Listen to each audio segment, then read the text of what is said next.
The model ship conceals a clue To one of the greatest secrets in all history. Stephen, you've been involved with this project since 1983, on and off. Yes. How did you become involved, and why has it taken so long? My assistant at that time brought in some French coverage on Raiders of the Lost Ark, which had just come out overseas, and she brought me a couple of magazines with really interesting illustrations of the movie, and inside there was a review. I read very little French, and I opened it up to the review, and I noticed some words. I could recognize my own name, and I recognized le and la and un like that, but I didn't recognize anything else. And all of a sudden, it kept saying Tintin, Tintin, Tintin, Tintin, Tintin, all over the review. And I didn't understand what that meant, and I actually asked my assistant, will you get me a translation of this? And when I got the translation, it kept referencing a series of books by Hergé called Tintin. So I became fascinated, and I asked to see a book. And so my first exposure to Hergé's Tintin was in probably 1981. And I started reading the books. And then I sort of went back to my childhood, and I discovered Hergé for the first time. I'm warning you. Get out while you still can. These people do not play nice. No, you tried to meet him, but you didn't manage. I spoke with him on the telephone, and Fanny, in 1983 when I was making Temple of Doom in England, and I decided I really knew how to make Tintin into a movie, and so we called Hergé, and he actually spoke to me and invited me and Kathy Kennedy, my producer, to come to Belgium and meet with him in 2 weeks' time. And then sadly he passed away before we arrived. Why did you abandon the project? Because I know at one point you had a script by Melissa Matheson set in Africa, and then at some point you dropped it. Why? I dropped it for several reasons. The one reason was, as much as I loved Melissa's script, I wasn't certain that we had interpreted Hergé to a degree that would be palatable for the rabid global fans of the comics. So, and the other reason was I got very involved in other movies as a director, and just at that point didn't find the time, so I did let the option drop on Tintin. And then I had a kind of a revelation many years later that I think I know what to do with this project. And that was when I reacquired the rights from Nick Rodwell and Fanny, Hergé's widow. Because I think at one point Warner Brothers was going to do it, but they weren't prepared to give creative assurances to the Tintin estate. Did you have to give anything like that? We had to sort of build into our relationship, beyond even just the deal, a series of creative consultations with the estate. So the estate could look at a character and reject it if they felt it wasn't close enough to Hergé. So they had to vet all of the characters, especially the main characters of the Thompsons, of Tintin and Captain Haddock. Eventually, in success, when we make the next movie with Peter directing, with Calculus, Bianca Castafiore, everybody had to be vetted by the estate. At what point, Peter, did you become involved? I mean, I'm a Tintin fan from when I was a kid. I didn't actually have any Tintin books initially in our house, but my mother had a very good friend of hers. And, you know, when I was 7 or 8 years old, I get dragged over to this friend's house, which is usually for a kid very boring when my mum and her sort of talking about stuff. But she had some kids and they had Tintin books on the shelf. And so while my mother and her friend were off in the kitchen talking, I'd be sitting there and discovering these Tintin books. And then I started to suggest to my parents that if they were, wanted to give me a birthday or Christmas present, then Tintin books would be just great. So I sort of started to become a real Tintin fan. And it was a strange time too, because it was a period where not all the books had been translated from the original French.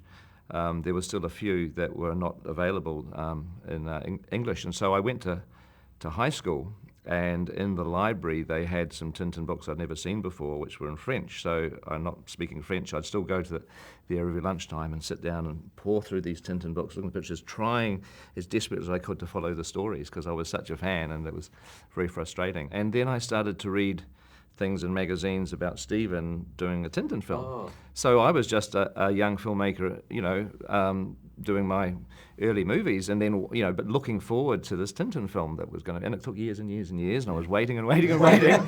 And then eventually, probably 6 or 7 years ago, Stephen calls and starts to talk to us about the concept of doing a digital version of Snowy for a possible Tintin movie. The keys, Snowy. Not the sandwich. The keys. We just wanted to do like a test on how realistic we could do a CGI dog at that stage. So I was excited, even just to be involved at that level. Had you met at that point? Did you know each other? I handed him the Oscar statuette for the final Lord of the Rings right. in front of millions of people, and that's how we met on camera. And then we But you went didn't back, know each other? No, we hadn't met before. Then we went backstage, and we spent a little time together before Peter and Fran went into the press room, and that was the first time we met. Were you nervous when he called? A little bit nervous, but I was excited. I mean, just to actually be asked to do something to do with Tintin and then for it to be Stephen, I mean, these are two things coming together that are pretty cool. So we did a test for Snowy. Which surprised me. Oh. Well, because when the test came back, Peter didn't tell me anything about the test except they were going to show us that they could make Snowy interactive with human characters. Yeah. And then when I saw the test and I screened it, all of a sudden Captain Haddock walked out in full Captain Haddock, and it was Peter playing Captain Haddock. It's very embarrassing, actually. It was great. I just looked at I it wanted like- to hire You Peter. were you were? I wasn't ready to hire Snowy, but I was ready to hire Peter. How is he as an actor? He was wonderful, and he came out with a bottle, a little bit tipsy. Yeah, well, hardly surprising. But I mean, I saw that just the other day. I haven't seen it for 5 or 6 years, and God, I'm a little bit of a plonker in it, I'm afraid. It's very embarrassing. I didn't I think heard this so. was like a It was great. 20-minute reel that you did. Probably less than that, probably 6 or 7 minutes, I think, yeah. Did you shoot it in New Zealand or? Yeah, well, fortunately, we were able to use the big ship that we just built for King Kong as well. We were making King Kong, so we had a wharf and a ship, and so I was in Captain Haddock gear, and we did a whole thing with little routine between me and Snowy, really just to show off the dog. I mean, although I was hoping maybe if it was live action, Stephen might. So by the way, why had you turned to Weta? Was it Peter or was it Weta that you were drawn to at that point? I was drawn to whoever did the effects on the Lord of the Rings films, and I knew it was Peter's company, Weta. Yeah. I just love what they did, especially with Gollum. But this went from you turning to Weta to Peter, you becoming hugely more involved.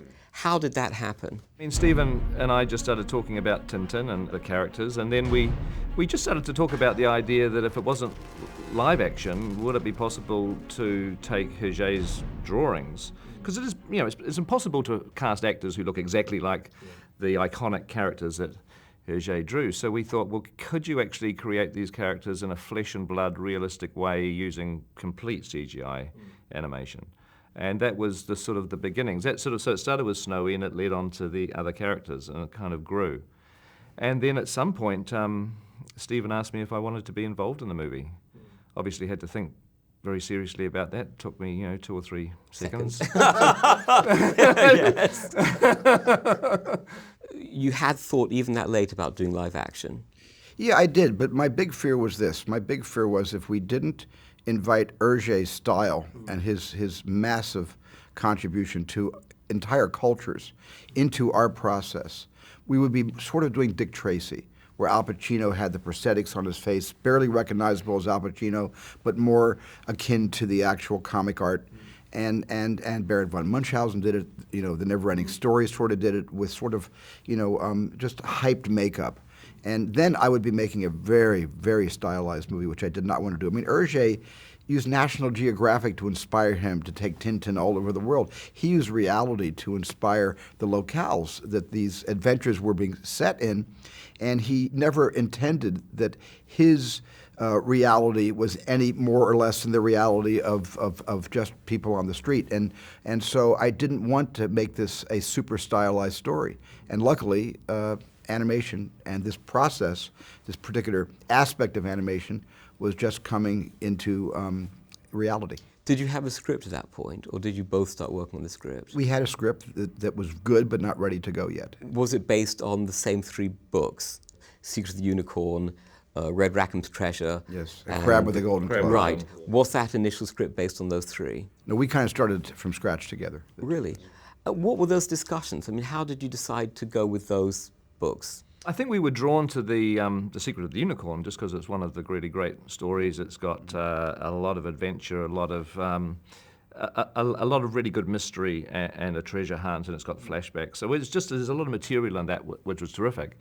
But the one thing that we both felt very strongly about for this first Tintin film is we should memorialize the moment that Haddock and Tintin meet.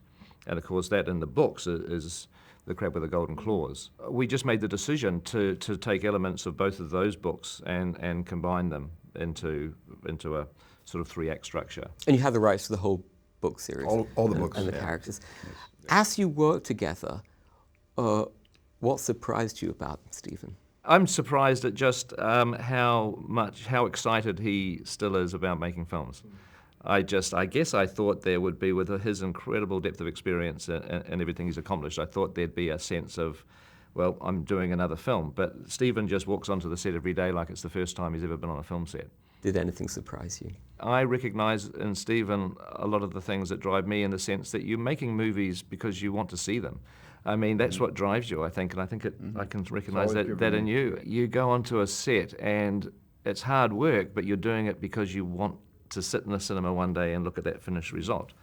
And you're doing it for yourself. I mean, I am. I'm making films for myself first and foremost, and then you obviously hope that other people around the world are going to want to see it as well. But it's a kind of a personal thing, because I've obviously lived with the drive that I have to make films, and I recognized a lot of that. I just somehow thought that Stephen would be different. Do you have the same drive?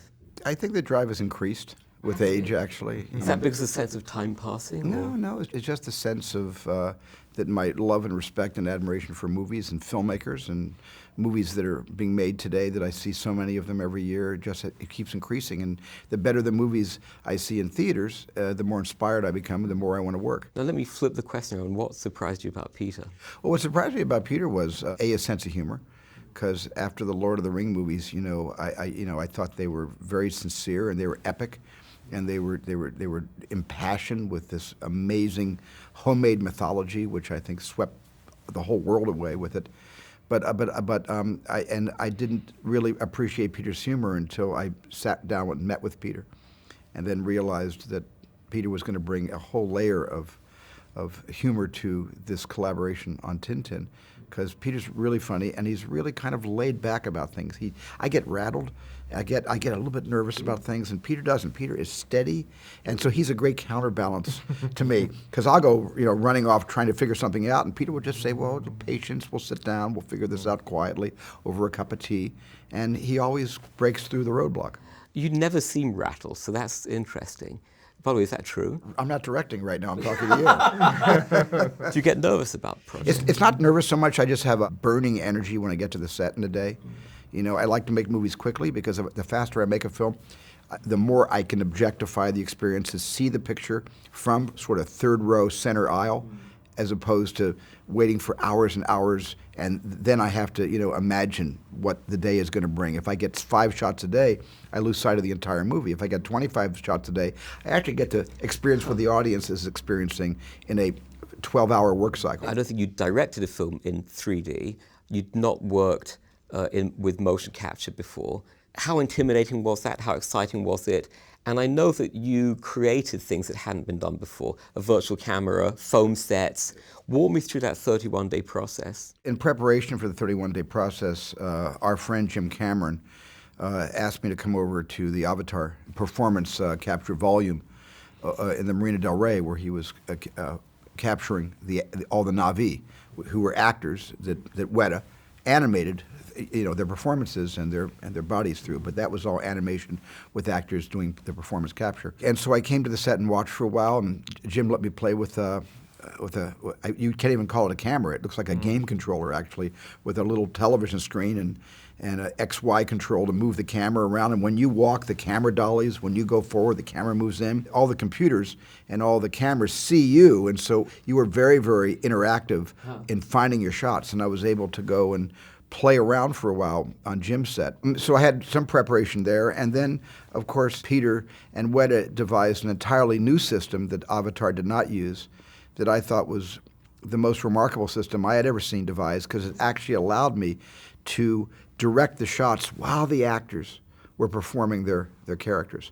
I could actually get in there in the volume, because as long as I'm not wearing a motion capture, performance capture suit, the cameras don't see me, so my controller, and I'm invisible to the cameras, and I could be right in the volume with the actors, either directing them 3 feet away, which directors never get to do anymore, and probably never ever got to do, or literally just getting my shots in a virtual world. The actors, all they had to do was look over at a monitor, and they could suddenly see themselves their avatars would be on the monitor as Haddock, as Tintin, as the Thompsons, and if they scratched their butts, the animated character would scratch his butt.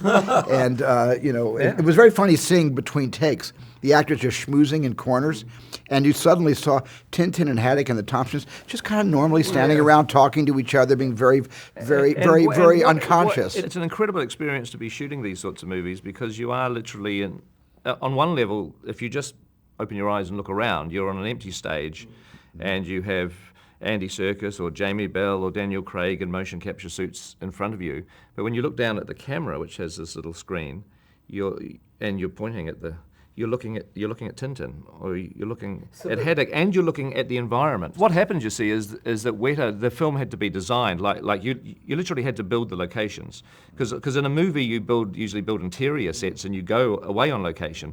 But if we wanted to shoot in a street or on a dock or on a beach, there was no locations. We had to actually build the world. So the entire world that the story takes place in is built first, and this is before a single frame is captured or shot. And so all of the world has to be designed, and then when we're in the stage with the camera, if we want to be on the beach gets programmed into the machine, and Tintin and Haddock are now standing on a beach, and you can pan around. There's the ocean, there's the ship sitting out there, pan around here, there's the building. You're literally inside the space of that world, and it's incredible. It plays with your brain a little bit, but it's an incredible freedom because you're suddenly. I mean, Stephen operated the camera himself, which I don't know if you've done that. I used to. When Before my back went out, I used to operate a lot of my shots. But I mean, don't Tintin, anymore. When you see Tintin, you're seeing a film that Stephen has personally shot every single frame himself. Because I could just walk around with this very light, tool in my hand. And while the actors were performing, I was just changing angles constantly. So I was doing, on an average movie, I'll get like 25 shots a day, maybe 30 shots a day outside with one camera. Inside, maybe 15 to 19 shots a day with a single camera. But I was getting 70 to 80 shots a day on the performance capture stage, just running around with this little controller. Now, all the shots didn't survive my own cut, but at least they were a template in order for my editor, Michael Kahn, to start assembling the footage into a reasonable facsimile of the movie. Was it difficult for the actors? At first, it was not Andy Serkis, of course, but the actor's never done it before. It's always a little bit intimidating to see yourself dressed up like Mike Nelson from Sea Hunt, if you remember that TV series from the late 50s.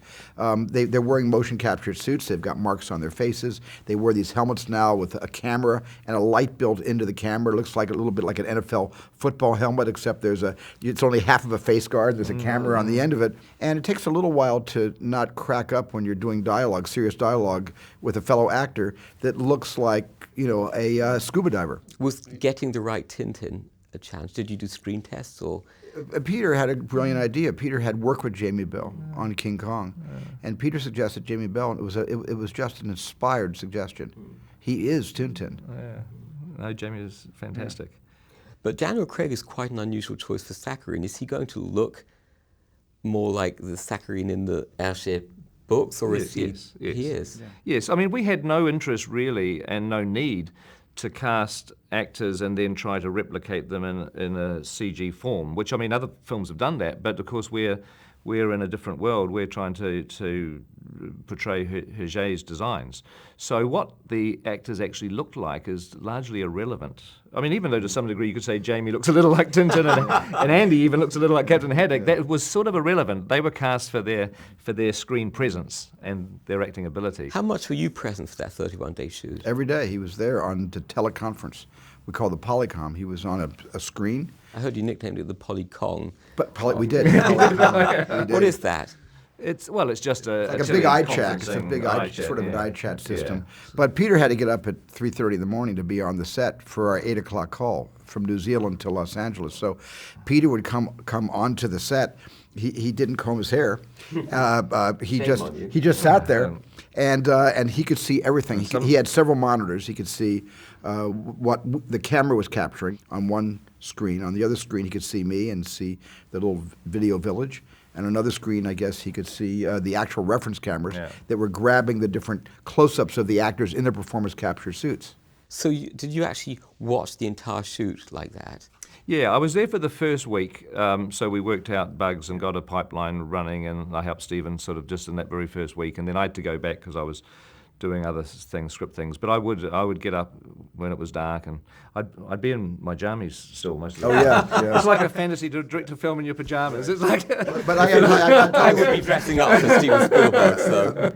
But there was, it only happened once, but it was very funny. There was one moment where we were rehearsing the actors, and Peter had just come down about 4 o'clock his morning, and we were getting all rehearsed and everything, and there was a line change I wanted to do, and I wanted to consult with Peter about the change of dialogue, and I went over to Village, and there was Peter on the monitor, and I said, Peter, and Peter was sort of sitting there, but his eyes were closed. His head was down. I said, Peter, Wake up. Peter, and Peter didn't move. And I got right up to the microphone and said, Peter. And Peter just very calmly looked up and said, yes. I was deep in thought. Did you turn to him a lot for advice on this one? We collaborated on this one. It's my only experience in my entire career of having a producer who's mainly a director with me in creative spirit every day, consulting on almost everything. In terms of performance and changing lines, or, oh, I have a good idea for a line, Peter would say. We hear his voice booming over the speakers in the performance capture volume. And I'd come back to the monitor, he said, instead of Daniel Craig saying this, could he say this instead? And we would try that out. So Peter was very involved all through those 31 days. Are there other people you turn to for advice? Well, yeah, a lot of people, but I've never collaborated on set with a partner. It was like the Coen brothers. I guess perhaps that's how they work together. When you're shooting, do you ever feel uncertain or insecure about things and then want to turn to somebody else? Or All the time. You do? And most of the time I turn to the actors, because I get my best ideas from the actors, because they're more involved in the gestalt of what they're doing than anybody else behind the scenes. And I think my main creative collaborators on a movie are pretty much the actors. Mm-hmm. So you finish the 31-day shoot, and then you go back. Then the movie's put in Weta's hands for a year and a half. Oh, I'd have to edit it with my editor first. Yeah. Oh, you did? I had to make a cut of the whole movie, so Oh, you did can actually you? see the movie from beginning to end. And you can watch the movie with music and everything. With just rough animation, as it were. No, the pure animation that the computers gathered in terms of like an ocean where the water doesn't move, it's just a color blue, and buildings that are just sort of shaker squares with little windows in them with no animation at all. These were just set pieces. Literally, you call them set pieces. And you can see any face movement on the actors, no blinks, no lip sync, nothing. So the faces were stiff, but you could see their bodies moving around in relationship to each other, like kabuki theater in a way. And in that sense, we knew enough about how the film was flowing when I assembled my picture and sent that assembly to Peter and Fran. By the way, how did you edit? Because I think you've always edited on film, haven't This you? is my first time editing on Avid. Turn to the dark side. Will you stay on the dark side, or will you go back to film? Well, I also cut Warhorse on the Avid. Oh, you did. Did you? That was my first. Yeah, I did. He's got Oh a my room. God. He's got a room corrupted me. full of Chems and Steenbecks. I do. You know, You've so been buying it's- every Chem and Steenbeck in the world. That's We have a dozen. We have a dozen I know. chems and maybe a dozen. We have maybe 18 moviolas. Really? Now they're all museum pieces now. Stick them on eBay. So you're not going to go. You're not going to go back to cutting on film in the future. Yes, I am probably. Why? Because my editor's the only one who knows how to do it anymore. But he knows how to do both. This is your He choice. can do both. He can do both. We're still considering doing Lincoln, which I start shooting in October on film. We're shooting it on film, definitely. We're still considering possibly cutting it on film. It's very traditionalist. Do you think of yourself as a traditionalist? I do, and I also think of myself, it was good enough for all of my heroes. It's good enough for me.